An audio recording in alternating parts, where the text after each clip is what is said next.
Oi amigas e amigos, tudo bem com vocês? Chegando por aqui com mais um vídeo no meu canal aqui no YouTube. Para quem está chegando aqui de paraquedas também, né? Para quem está vindo pela primeira vez, eu sou Almeno Campos, jornalista esportivo aqui do Rio de Janeiro. Faço parte da equipe de transmissões da MS Web Rádio e também do canal Gol TV aqui no YouTube. Aliás, aproveito você a seguir as redes sociais tanto da MS quanto do canal Gol TV aqui no YouTube. Se inscreva também no canal Gol TV, se inscreva também no canal da MS Web Rádio. E falo daqui, claro, direto do Maracanã, que já está praticamente às escuras, né? E na noite deste sábado, por aqui, Vasco e Flamengo se enfrentaram mais uma vez neste ano. Agora pelo Campeonato Brasileiro, quinta rodada, e o jogo que terminou empatado em 0-0. E muito desse resultado tem um responsável, nome e sobrenome. Léo Jardim, goleiro do Vasco, que acabou fazendo 4 defesas belíssimas até não, né? Foram defesas belíssimas, né? Foram defesas difíceis, e que se não fosse por ele, o resultado da partida teria sido outro, né? Seria uma vitória do Flamengo e, claro, uma derrota do Vasco. Mas acabou que o jogo terminou 0-0, nesse momento começa a chover, já ouvindo barulho de trovões aqui, eu já estou vendo que daqui a pouco, se a chuva apertar mais um pouco, vou ter que tentar alugar uma boia, um bote, não sei. Mas é isso, né? A chuva que começou a cair aqui mais para o final da partida também. E agora está dando um pouquinho aquela apertada, né? Então, inclusive já o Maracanã ali, né? O gramado do Maracanã recebendo já um tratamento, porque neste domingo vai ter mais um jogo por aqui. Que será entre Fluminense e Vitória, 6h30 da noite, no horário de Brasília. Então, vou falar do que aconteceu no clássico por aqui, de forma resumida, claro. Já convido você a deixar o like, se inscreva no meu canal aqui no YouTube. Ative o sininho das notificações também, tá? Pois quando for postado um vídeo ou um short, que é aquele vídeo mais curto, você vai receber a notificação. E claro, compartilhe o vídeo também com todo mundo. Até mesmo para aquela pessoa que você não gosta, que você detesta, que você odeia também, não tem nenhum problema, tá bom? O importante é divulgar os vídeos, os conteúdos que faço por aqui. Essa divulgação é muito importante também aqui para o crescimento do meu canal aqui no YouTube, beleza? Então, como falei, gente, clássico neste sábado aqui no Maracanã, 0-0, e teve um grande responsável por isso, o Léo Jardim, goleiro do Vasco, que acabou fazendo 4 belas defesas. Goleiraço, cara, que o Vasco tem, né? Que já tinham muitos torcedores, já percebi até que alguns torcedores, né? Não uma grande quantidade, mas alguns já estavam começando a pegar no pé do Léo Jardim, né? Mas hoje ele acabou fazendo uma partidaça, o cara do jogo, né? Não tem jeito, né? Não poderia ser outro a não ser o Léo Jardim. Um clássico em que o Flamengo foi melhor na partida, né? Acabou tendo mais chegadas perigosas. O Vasco até teve chegadas perigosas ao ataque, mas na primeira etapa, né? A primeira oportunidade perigosa, né? Até para pegar aqui a cola que o Vasco teve, foi aos 6 minutos, que foi num chute de longa distância feito pelo Paulo Henrique, que a bola acabou batendo na trave direita. Aí na sequência até o Coutinho pegou o rebote, chutou a bola, mas a zaga do Flamengo acabou bloqueando essa finalização. E uma outra oportunidade, né, que o Vasco teve foi aos 14 minutos, em que foi um passe que veio da direita, a bola ia chegar para o Verratti, mas ele não conseguiu dominar. E aí chegou para o Nuno Moreira, o ponta esquerda, atacante do Vasco, que driblou driblou o Wesley, lateral direito do Flamengo. O Wesley passou de passagem, né? E aí o Nuno Moreira ficou cara a cara com o goleiro Rossi. E aí eu achei que, assim, na minha visão, né, ele acabou fazendo uma escolha errada no chute, né? Sei lá. Que ele tinha ali o canto direito na frente dele, né, para tentar a finalização. Só que ele acabou optando em chutar no canto esquerdo, onde o Rossi estava cobrindo mais naquele momento. E aí o Nuno Moreira, com o pé esquerdo, que não é o pé bom dele, inclusive, acabou finalizando. E o goleiro Rossi acabou fazendo uma belíssima defesa, evitando o que seria o primeiro gol do Vasco. E o Vasco, até depois, na segunda etapa, ele teve uma outra chegada perigosa, que foi pela direita, um contra-ataque. E o Ryan foi conduzindo a bola, entrou na grande área, era para ter dado um passe rasteiro para o Verratti. Só que ele preferiu o cruzamento. E aí o Verratti, ele não tentou dar uma cabeçada, ele tentou dar uma mãozada na bola, ele acertou com a mão na bola, mandou na trave direita, né? mas obviamente que o jogador de linha não pode encostar com a mão na bola, né? Ainda mais tentar fazer o gol com a mão, né? Ele tentou emular o Maradona na Copa do Mundo de 1986, mas acabou não conseguindo. E é obviamente que o Verratti acabou levando o cartão amarelo, então, por conta desse lance. E foi só, viu? Isso porque na segunda etapa o Vasco teve essa chegada perigosa e foi isso. O Vasco tentou puxar contra-ataques na segunda etapa, mas acabou não conseguindo. O Flamengo acabou tendo mais chegadas perigosas. O Flamengo que atacou, teve muitas chegadas perigosas, principalmente pelo seu lado esquerdo de ataque, em cima do lado direito da defesa do Vasco. Na primeira etapa, né, o Michael acabou recebendo muitas bolas por ali, né, mas o Michael, na minha visão, acabou não fazendo um grande jogo, mais uma vez, né, mais uma vez. Eu, sinceramente, nesse momento eu não entendo o porquê o Felipe Luiz insiste tanto no Michael como atacante pela ponta esquerda. Enfim, mas o Michael teve uma grande oportunidade também, isso aos 7 minutos, né, que foi logo após aquela bola na trave, né, do Paulo Henrique do Vasco que eu falei. Logo depois o Flamengo teve uma chegada perigosa, né, com o Michael, que foi uma tabelinha com o Eric Pulgar. O Michael passou pelas costas da marcação do Vasco, aí ficou cara a cara com o Léo Jardim, ele tentou um chute cruzado com o pé direito, a bola foi no canto esquerdo, o Léo Jardim acabou fazendo uma grande defesa nesse lance. Depois, aos 21 minutos, que teve uma chegada perigosa do Flamengo pela esquerda também, que aí o De La Cruz, ele recebeu a bola próxima à linha de fundo, fez o cruzamento. E o Gerson apareceu no meio da área, sozinho, para cabecear, no canto direito. E o Léo Jardim acabou fazendo uma belíssima defesa. A segunda grande defesa, né? A segunda grande defesa que o goleiro do Vasco fez na partida. O Gerson, que inclusive, né, ele apareceu muitas vezes até como um centroavante, digamos assim, muitas tentativas de cruzamento para a área, que o Gerson apareceu livre para cabecear. Ele até teve uma outra oportunidade, deixa eu ver aqui, foi, que no caso não foi nenhuma cabeçada, né, que foi um lançamento para o Bruno Henrique.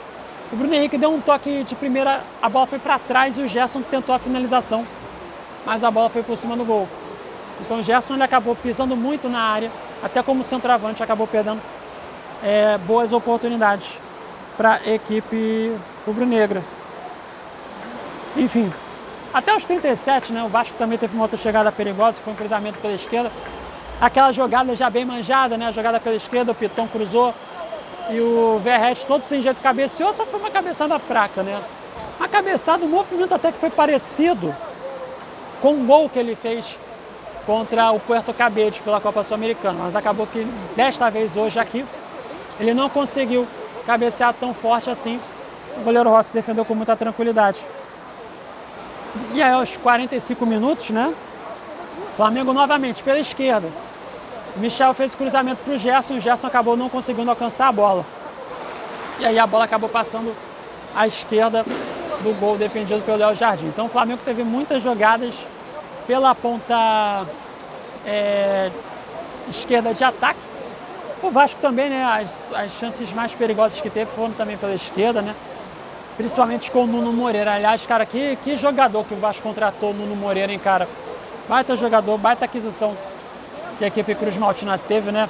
E o torcedor vascaíno vai entender o que eu tô falando, né, quando você, no time do Vasco, vê pouca... Quer dizer, alguém, no caso, né, que sabe o que fazer com a bola, né, dá um certo alívio, né. Pois é. E foi o que vem causando o Nuno Moreira, né, que ele sabe o que fazer com a bola, né. Então o lado esquerdo ali do ataque do Vasco fica mais forte, isso ajuda até também o Felipe Coutinho. Também que em outros momentos que acaba também caindo pela meia esquerda, né, tentando ajudar ali a dupla, o Nuno Moreira e também o Lucas Piton. Mas na primeira etapa, né, o Flamengo terminou com mais finalizações, foram 7 finalizações do Flamengo, 4 que foram na direção do gol, 2 para fora e uma que foi bloqueada pela defesa do Vasco. O Vasco com 6 finalizações, 3 na direção do gol, 2 para fora, uma bloqueada pela defesa do Flamengo. E teve um chute na trave, né, inclusive, que foi naquela finalização de longe do Paulo Henrique. Já na segunda etapa, aí foi praticamente um ataque contra a defesa, né, o Vasco que se defendeu mais, pouquíssimo chegou ao ataque, E o Flamengo que teve mais chegadas perigosas. Só para vocês terem uma ideia, tá? O Vasco não deu uma finalização sequer na segunda etapa. Não deu um chute na segunda etapa. O Flamengo teve ao todo 7 finalizações, 7 chutes, que foram 3 na direção do gol do Léo Jardim, que acabou fazendo... Dessas 3 que foram gol, 2 defesaças e 4 que foram para fora. E olha só, dessas 7 finalizações que o Flamengo teve, 5 foram de cabeça. Então o Flamengo acabou tentando muito no jogo aéreo também, porque o Vasco ele é muito deficiente nesse jogo aéreo, na parte defensiva, né? Então os adversários conseguem aproveitar muito bem. O Flamengo até teve oportunidades de cabeça. Só que desta vez não teve gol, porque o Léo Jardim fez belas defesas. Pela esquerda, aos 13 minutos, teve um escanteio, o De La Cruz cobrou o escanteio, o Bruno Henrique cabeceou, conseguiu ganhar no alto, a bola passou à esquerda. 26 minutos, outro escanteio pela esquerda. Aí desta vez o Everton Cebolinha entrou no decorrer da segunda etapa, e o Plata cabeceou. A bola passou por cima do gol, foi com perigo. Logo depois, 28 minutos, o cruzamento que veio pela direita, o Wesley fez cruzamento, e o Pedro, que também entrou no decorrer do segundo tempo, né? Já a gente pode falar um pouquinho dessa força do elenco que o Flamengo tem, né? E o Pedro cabeceou no canto direito, o Léo Jardim fez uma defesaça, cara, bela defesa. 34 minutos, que teve uma falta pela direita, o Arrascaeta cobrou essa falta e o Plata cabeceou, a bola passou por cima do gol com perigo. E aí, nos 2 minutos finais de partida, o Flamengo teve 2 chegadas perigosas. Aos 49, um cruzamento que veio da direita, a cabeçada do Everton Cebolinha, que cabeceou cruzado no canto esquerdo, o Léo Jardim fez uma bela defesa. Logo depois, o Pedro, no meio ali da confusão da defesa do Vasco, a bola chegou ao Pedro, que tentou a finalização, mas foi no meio do gol. O Léo Jardim acabou defendendo com toda a segurança. Bem, então, olha a quantidade de chances que o Flamengo teve, cara, e é impressionante, né, a força que tem o elenco do Flamengo, né, que aí, né, acabou que o Michael, que, como já falei antes, eu não entendo por que ele segue como titular no Flamengo, sendo que tem o Everton Cebolinha na ponta esquerda, por exemplo, que acho que pode render mais. Mas olha aí, o Cebolinha entrou no segundo tempo, o Plata entrou no segundo tempo, o Pedro entrou no segundo tempo, no lugar do Gerson. Enfim, e ainda tem o Luiz Araújo, né? Ainda tem o Luiz Araújo também, que é muito bom. Então, olha as opções de ataque que o Flamengo tem. Que hoje o Flamengo começou com o Michael e o Bruno Henrique, né? Os 2 atacantes. Além do Gerson, né? Que é muito versátil, jogando mais pela ponta direita, né? Mas hoje ele apareceu muito também como centroavante.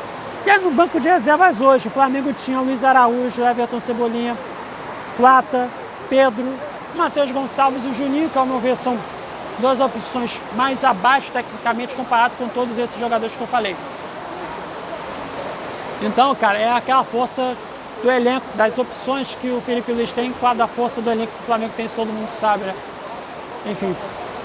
E já o Vasco, que na segunda etapa acabou praticamente abdicando de atacar, né? O Vasco que só foi mais perigoso até os 20 minutos, depois praticamente acabou não incomodando tanto a defesa do Flamengo assim, sabe? E aí, o Fábio Carille até tentou fazer modificações ali durante a segunda etapa. O Ryan, né? Eu não achei um bom jogo do Ryan hoje. Aí saiu o Ryan, entrou o Lucas Zucarello. Saiu o Nuno Moreira, né? Cansado, não sei se foi por cansaço ou se ele sentiu alguma coisa, entrou o Garré. Aí sai o Felipe Coutinho, entrou o Alex Teixeira, hoje o Payet não jogou, estava com dores no joelho. Então acabou que entrou o Alex Teixeira, né? Então, assim. E aí as outras mexidas, né? Os 2 volantes saíram, né? O Hugo Moura e o Jair. Entraram o Matheus Carvalho e o Paulinho, né? Mas, realmente, apertar na tecla nessa diferença de elencos que tem o Flamengo e Vasco, né? Em que nos últimos anos, né? É muito notória essa diferença dos 2 clubes em muitos aspectos, né? E também em relação aos elencos, né? Só que Só que no Vasco, né, acaba que a gente não vê esses sinais de melhora, sabe? Não vê. A gente não vê isso no clube Cruz Maltino. E o reflexo disso também está no clássico, dentro de campo. Porque desde 2017, quando começou a desgarrar essa diferença a favor do Flamengo, agora são 33 jogos entre as duas equipes, 19 vitórias do Flamengo, 12 empates e apenas 2 vitórias do Vasco. Uma que foi em 2021 e a outra que foi em 2023. A gente falando no intervalo de 8 anos, né, desde 2017. Pois é. E segue a invencibilidade exclusiva do Flamengo diante do Vasco. Agora, desde a última vitória do Vasco em cima do Flamengo, que foi em 2023, no início da temporada de 2023, agora 11 jogos entre as duas equipes, com 8 vitórias do Flamengo e 13 empates. Flamengo que vinha de uma sequência de 3 vitórias, essas 3 que aconteceram no Campeonato Carioca, agora teve essa sequência de vitórias em cima do Vasco, interrompida muito por conta do Léo Jardim, baita goleiro. Enfim, e esse empate também que, digamos assim, vai dar uma sobrevida ao técnico Fábio Carille, né? Porque em caso de derrota, ou a depender de como aconteceria essa derrota, aí eu acho que dificilmente o Fábio Carille chegaria para comandar a equipe Cruz Maltina, perdão, na terça-feira, né? E aí, essa a situação, então, é um empate que vai dar essa sobrevida ao técnico Fábio Carille. A minha voz já está começando a ir embora porque eu tenho que beber água, não estou bebendo aqui. Então, já vou aqui para o final do vídeo. Então, com esse resultado, o Flamengo vai para 11 pontos, mas pode perder a liderança da competição, a liderança do Brasileirão neste domingo, caso ou o Palmeiras ou o Fluminense, um deles acabe vencendo os seus jogos no Campeonato Brasileiro. Palmeiras tem 10 pontos, é o segundo colocado, vai enfrentar o Fortaleza fora de casa, lá em Fortaleza, obviamente. E o Fluminense que vai jogar aqui no Maracanã neste domingo diante do Vitória. É bem provável que o Fluminense ganhe, o Fluminense é favorito. Então o Flamengo ele pode perder 2 posições na classificação do Campeonato Brasileiro. Já o Vasco, em que o Fábio Carille vai ganhar uma sobrevida, chegou a 7 pontos, né? Chegou a 7 pontos, 2 vitórias que foram em São Januário e um empate diante do Flamengo aqui no Maracanã, que muitos contavam como a vitória do Flamengo, mas acabou que o Vasco conseguiu esse 1 ponto diante do rival rubro-negro. E as duas equipes que agora voltam suas atenções para as competições internacionais. O Flamengo vai jogar na terça-feira, 7 horas da noite, no horário de Brasília, vai enfrentar a LDU, lá no Altitude de Quito, no Equador. Terceira rodada da fase de grupos da Libertadores. O Flamengo para esse jogo não contará com o volante Alan, né? Que tem a chamada deficiência falciforme, se eu não estiver errado. Mas ele tem uma situação ali em relação ao sangue. E aí ele poderia passar dificuldade na altitude. Perdão, voltando aqui. Então o Alan ele vai voltar, vai ficar de fora desse jogo diante da LDU. E o De La Cruz, que também não deve jogar também, né? Que ele passou um mal-estar, né, na última vez que jogou na altitude. Então o Flamengo não terá o Alan e muito provavelmente não terá o De La Cruz.